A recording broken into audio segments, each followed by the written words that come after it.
Hey y'all, it's your favorite adventure buddy, Adventure Brad. We'll be heading out across the desert. I wanted to take a minute to talk to you about road tripping, the way we do these things.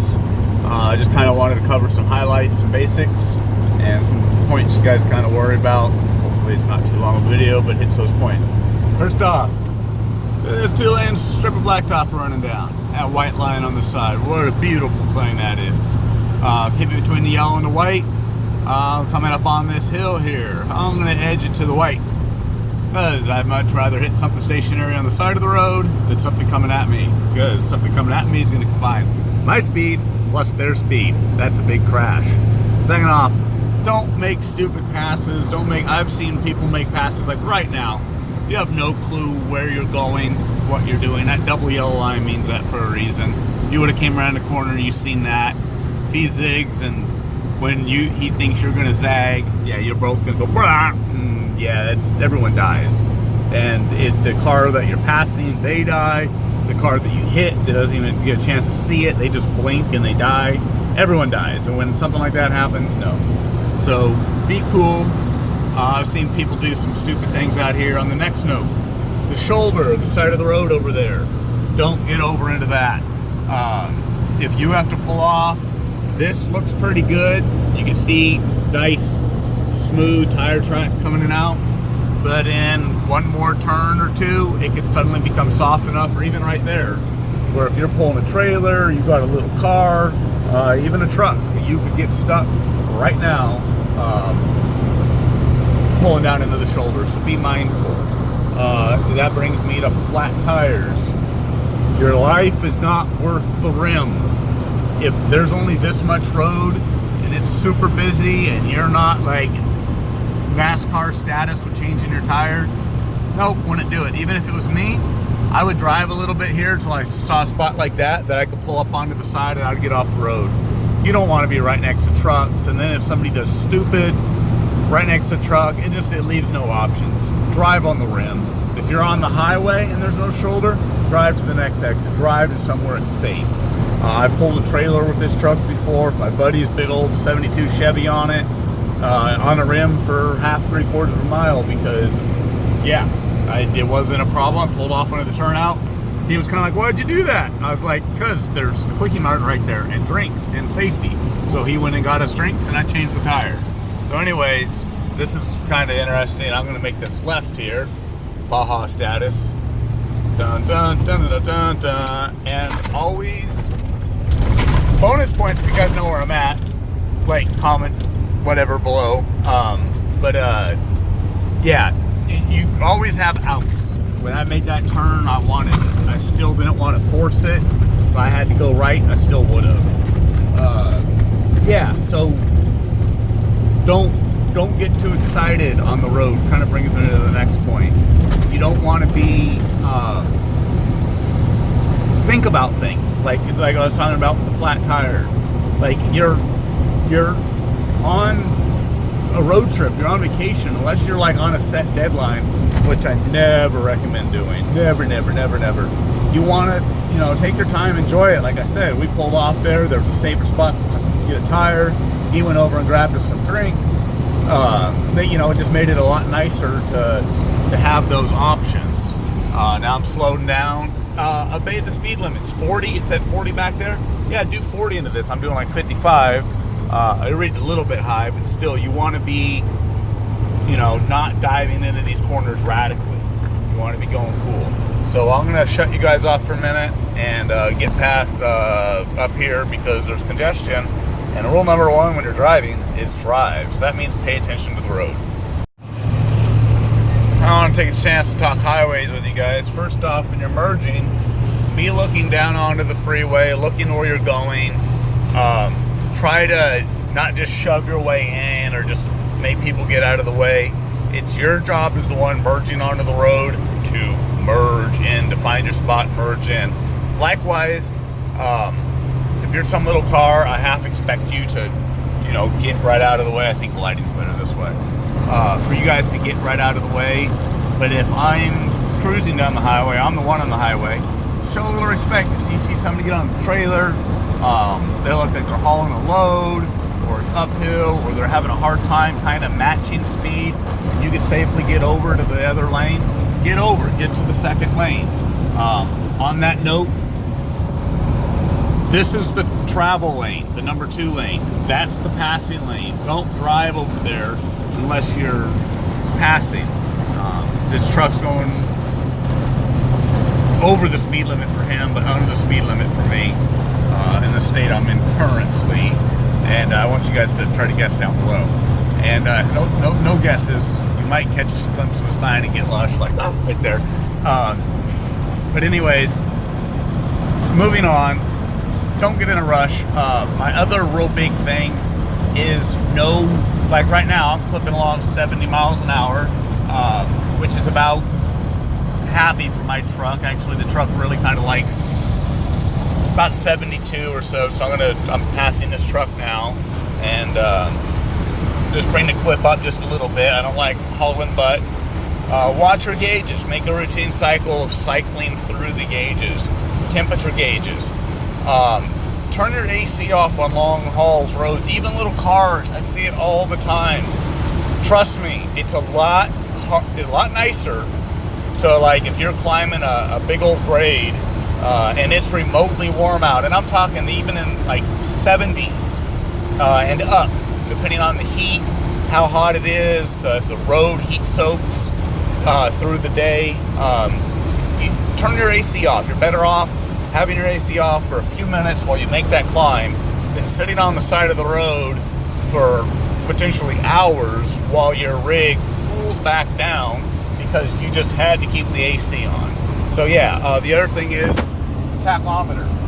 My truck is really quite happy about 2200 RPMs. That keeps the little lower than that. I get better gas mileage, but about there is good driving power and hill country and all that. So I try to match my speed to that, where my trans isn't bouncing all over the place and shifting like crazy and all that.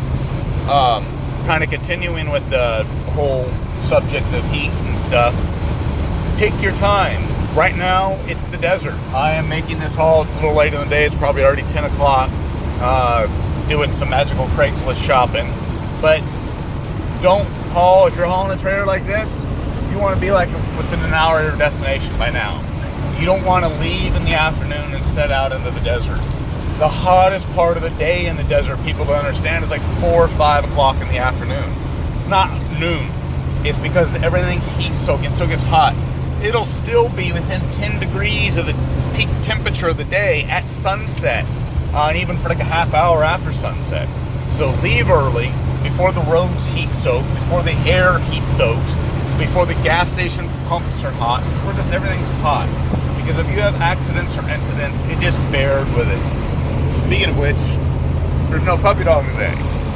She's safe in the AC at home, you know, and I'm sure she'd like to go for this ride, but at the same time, there's no, if I break down, have an accident or incident, I don't want her out here stuck. The other thing to do, check your fluids.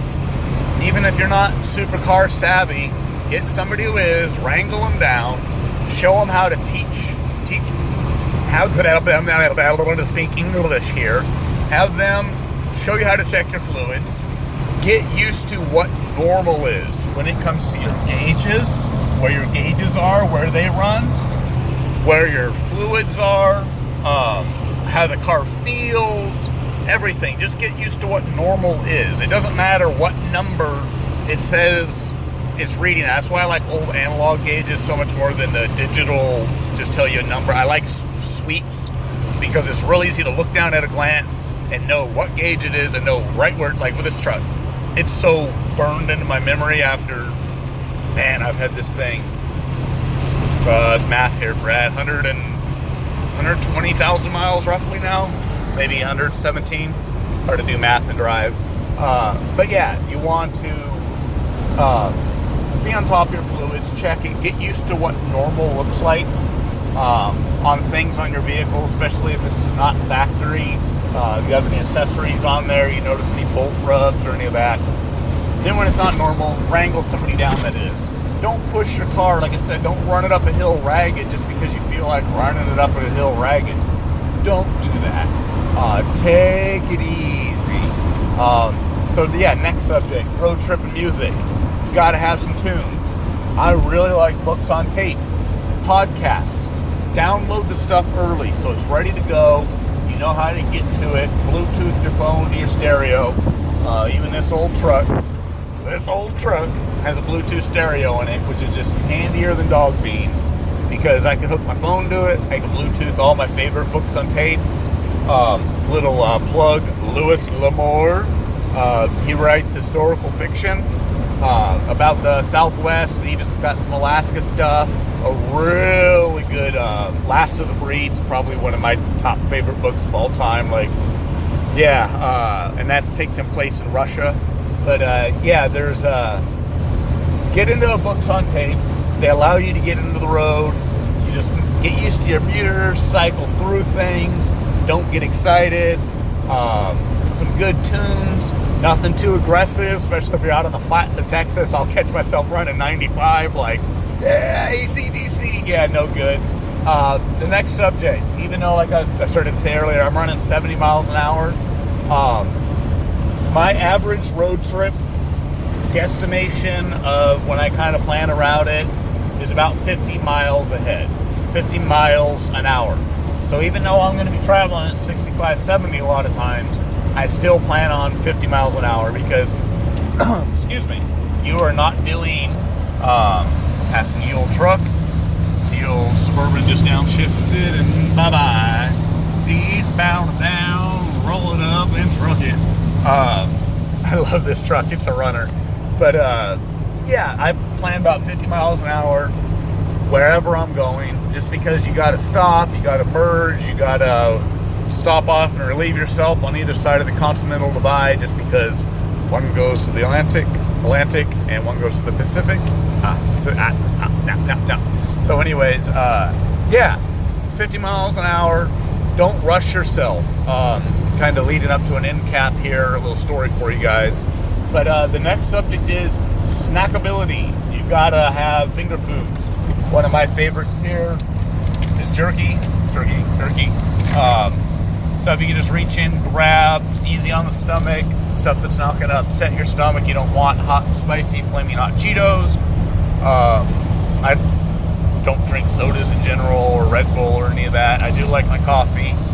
That's been a new, you guys actually saw when I got into drinking coffee with Down to Mob over landfill. Yeah, and there's a video back in the history. I don't even know the date, but you guys can look back there and find it. Search the channel. There's cool stuff all over.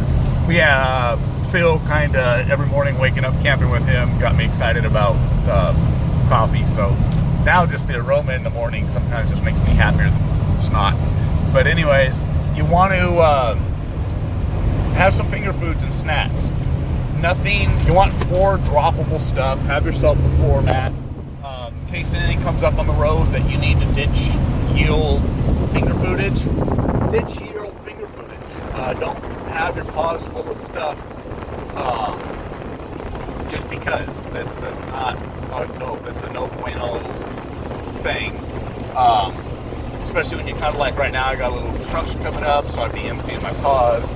I don't see any people or walkers, and the road looks clear, so I'm going to keep you guys going. But if I saw 2-legged critters out there, I would definitely drop the camera because they're the most important thing on the road, and all my attention needs to be on them. And on that subject, you see this car on the side of the road, and if you can't pretty much ride your bicycle safely between them and the road, don't drive there. Merge, move over, drive. If it's a split highway, drive a little bit onto the other side.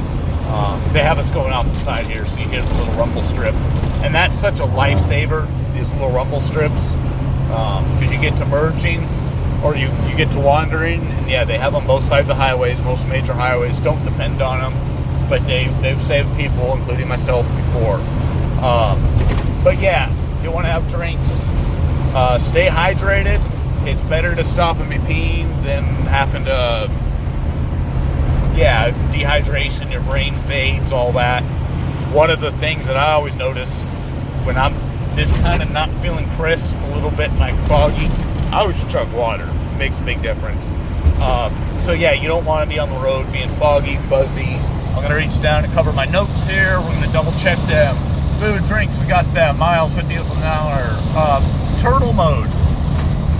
Like I was saying, I got my whole bed on the back. If you're doing an extended road trip, seriously, try to avoid the hotel for many reasons. Like if you're after 2 or 3 days and not taking a proper shower and all that, yeah, it's nice to have if you're going cross country. But if you're just going like a day or two drive, oh, definitely turtle mode's the way to go. Just have, stop at KFC, something you can throw on the ice chest. You gotta always have an ice chest for road trip. But throw some chicken legs in there, something you can eat later, something you can eat on the road. And you don't have to go to a hotel.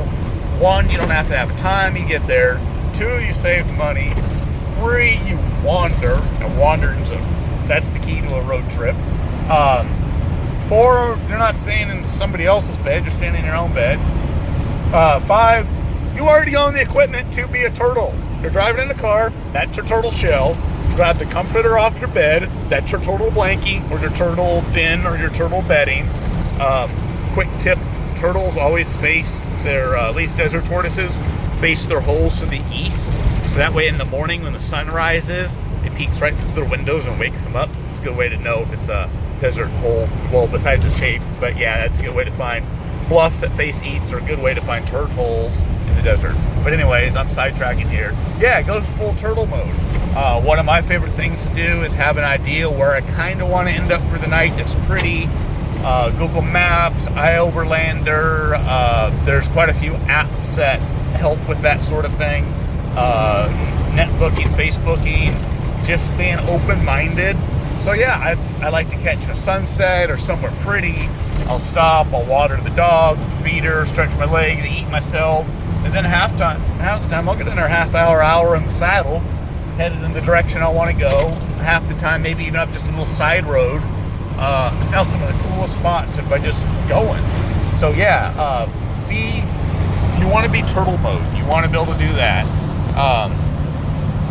Yeah, and that's it. And so that's kind of bringing me to the end of this video and where I'm going with all this, and like wander. One time I was up wandering in Utah. It's kind of one of my favorite little stories to tell. And I stopped in for a little deli sandwich for lunch, kind of a, local shop, not a chain. And wasn't busy, and the girl looked kind of outdoorsy. So I asked her, "Also, what's one of your favorite spots to hang out?" And she was like, "Oh, there's this reservoir just up the road, just a few minutes. Go check it out." "Oh, okay, I'll do that." So I went up there, and it was cool. Stopped and ate my sandwich. Being the wanderer and looking at Google Maps, it was only about an hour to drive around the reservoir, so I did it. Now, I don't want to give the name of the place because I want you guys to do a little looking, but it's a Bible name and it's biblical, but it's aptly named. The place is beautiful. Holy epicness. But anyways, I am going to get off more construction. Hold on here a second. So yeah, like I was saying, wandered around that reservoir, found the wickedest campsite. Just the cool stuff that you find. I've been into so many random situations, found the coolest things. And then half the time too, when you're plotting a route out, and it's 14 hours total, Google's telling you, 14 hours and 45 minutes, but there's another route that's 15 hours and 30 minutes, you ain't gonna notice 45 minutes over whatever. And if one's up a major interstate and the other one's down the back road, do the back road. Take the extra few minutes, wander the few extra, sometimes it's even shorter, but just because of the twists and turns and stoppies and little towns and stuff. But yeah, you just, the journey is truly where it's at, people. I just can't get through that enough. Like right now, I'm driving 3 hours to the desert just to save, I'm saving a pretty good dollar on toys, but which is another video. Yeah, I just can't get across what the exciting feeling of just stopping and checking stuff out, wandering, chatting with other people, sharing their experiences of where the cool stuff they found and ran into, seeing, I can't get beyond it myself. But anyways, the title of this is Bradley Babbles. So what do you, Brad Babbles or whatever, what do you guys think of all this new video format? I'm going to try to do more of these videos straight from the old cell phone, kind of, you know, uncandid, just let it rip, just a short set of notes to kind of go over things with you guys. And let me know, maybe I can get a little more info out. And editing is always such a hassle for me, and I feel like there's some good knowledge that I really want to share with you guys, but I just hate editing, and honestly YouTube doesn't pay, and you guys, for the couple of Patreons I got, you're completely awesome, and I'm going to do a little shout out series for you, but and I'm going to do something kind of real special for my Patreons. But yeah, speaking of which, all Patreons that sign up get Adventure Brad stickers. So definitely, if you want Adventure Brad stickers, go over to Patreon, Adventure Brad, sign up there. Like I said, YouTube pays diddly. It barely covers dog food. Maybe the paramotor oil, not really even the gas. But yeah, if you guys kick in on all that, it just kind of helps to motivate, kick off this time. And Bradley Babbles, out.